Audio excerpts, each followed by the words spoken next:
Dear students, welcome once again to my online class, that is bmsironlineclasses. দেখো আজকে আমরা একটা গুরুত্বপূর্ণ বিষয় নিয়ে আলোচনা করতে যাচ্ছি। তোমরা জানো যে আমরা যে এক মাসের স্পোকেন ইংলিশের ক্র্যাশ কোর্সের কর্মসূচি নিয়েছি তার আজকে দ্বাদশতম দিন।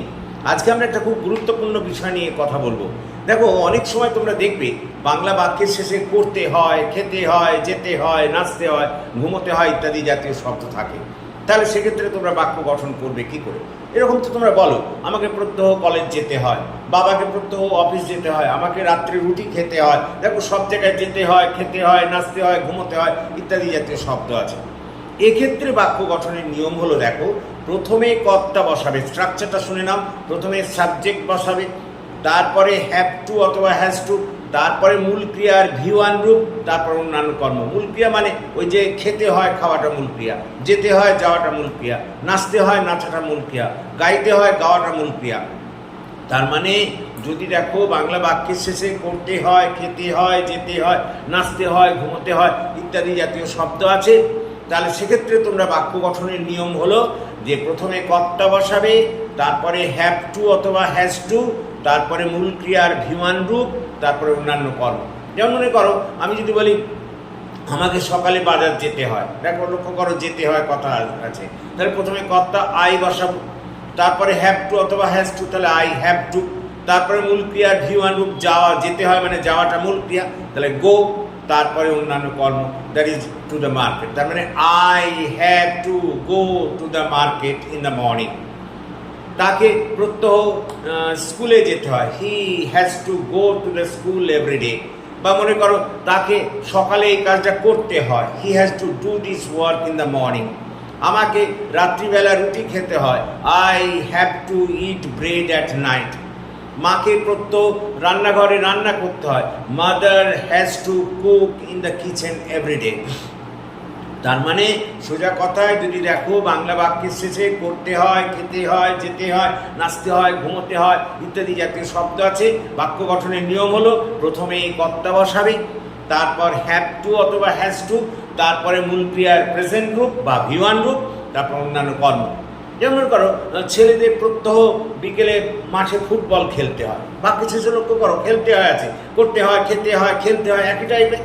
তাহলে ছেলেদের দ্য বয়েজ, তারপরে হ্যাভ টু অথবা has to, the boys plural number অথবা have to, the boys have to, তারপরে মূল ক্রিয়ার V1 রূপ, তাহলে প্লে, এখানে খেলা মানে প্লে, তারপরে football in the ground everyday, তাহলে the boys have to play football in the ground everyday. ছেলেদের মাঠে প্রত্যহ ফুটবল খেলতে হয়। ওরে বাবা, তার মানে আমরা দেখলাম করতে হয়, খেতে হয়, যেতে হয়, নাচতে হয়, ঘুমোতে হয় ইত্যাদি জাতীয় শব্দ থাকলে বাক্য গঠনের নিয়ম প্রথমে কর্তা, তারপরে হ্যাভ টু অথবা হ্যাজ টু, তারপরে মূল ক্রিয়ার প্রেজেন্ট রূপ বা V1 রূপ, তারপর অন্যান্য কর্ম। দেখো আমরা এটাই লিখেছি এখানে যে বাক্যের শেষে করতে হয়, খেতে হয়, যেতে হয় থাকলে প্রথমে সাবজেক্ট, তারপরে হ্যাভ টু অথবা হ্যাজ টু, তারপরে V1 রূপ, তারপর অন্যান্য কর্ম। যেমন মনে করো এখানে বলেছে আমাকে প্রত্যহ সকালে বাজার যেতে হয়, তাহলে আই, তারপরে হ্যাভ টু হবে, তারপরে মূল ক্রিয়া এখানে গিয়ে যেতে হয় যাওয়া, আই হ্যাভ টু গো।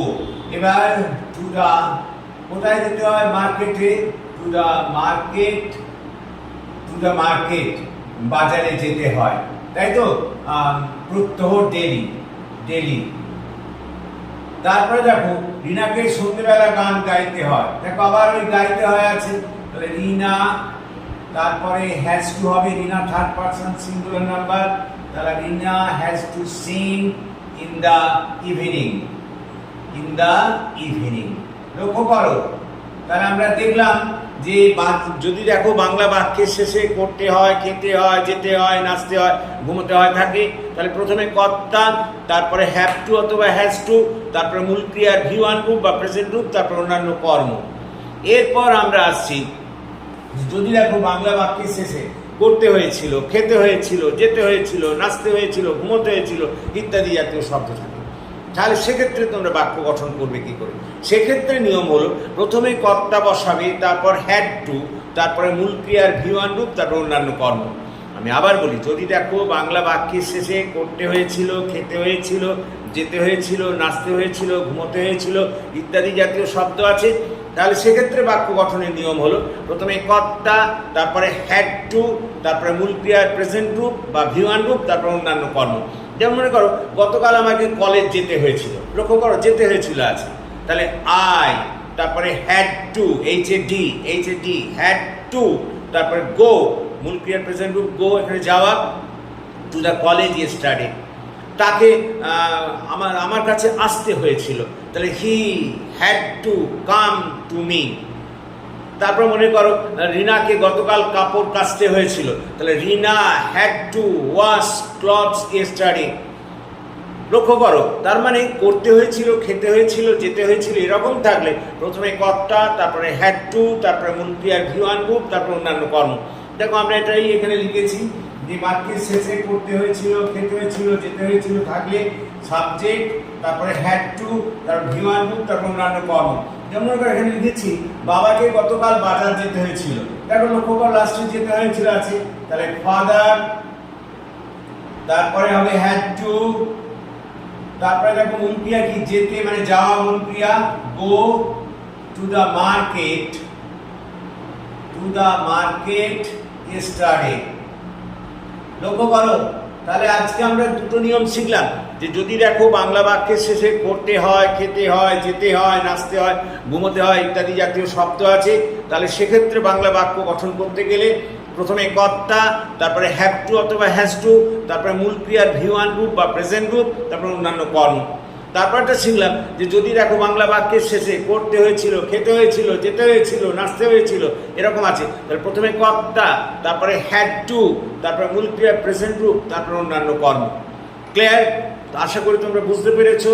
আমি তোমাদের দুটো করতে দিচ্ছি, বাড়িতে তোমরা এই দুটো করে আমাকে কমেন্ট বক্সে জানাবে। তোমরা একটা স্ক্রিনশট নিয়ে নিতে পারো if you can take it, তাহলে ভালো হবে, এটা তোমাদের প্রয়োজনীয় ভীষণভাবে। আমরা দুটো তোমাদের করতে দিচ্ছি, সেটুকু তোমরা করে আমাকে কমেন্ট বক্সে জানাবে, তাহলে বুঝতে পারবো যে তোমরা কতটা শিখতে পেরেছো। এই দুটো করে দেখাবে আমাকে। রিনাকে সকালে অনেক কাজ করতে হয়, অনেক কাজ করতে হয়, এটা একটা। 2 নম্বর করে দেখাবে গতকাল আমাকে কলেজ যেতে হয়েছিল। এই দুটো আমাকে করে কমেন্ট বক্সে জানাবে, তাহলে আমি বুঝতে পারবো। এই দুটো হচ্ছে তোমাদের হোম টাস্ক। ক্লিয়ার? সুতরাং থ্যাংক ইউ, আশা করি তোমরা বুঝতে পেরেছো। যদি তোমাদের এই ক্লাস ভালো লাগে তাহলে প্লিজ তোমরা জয়েন করো, আরও সকলকে জয়েন করতে বলো এবং আমার এই চ্যানেলটিকে সাবস্ক্রাইব করো।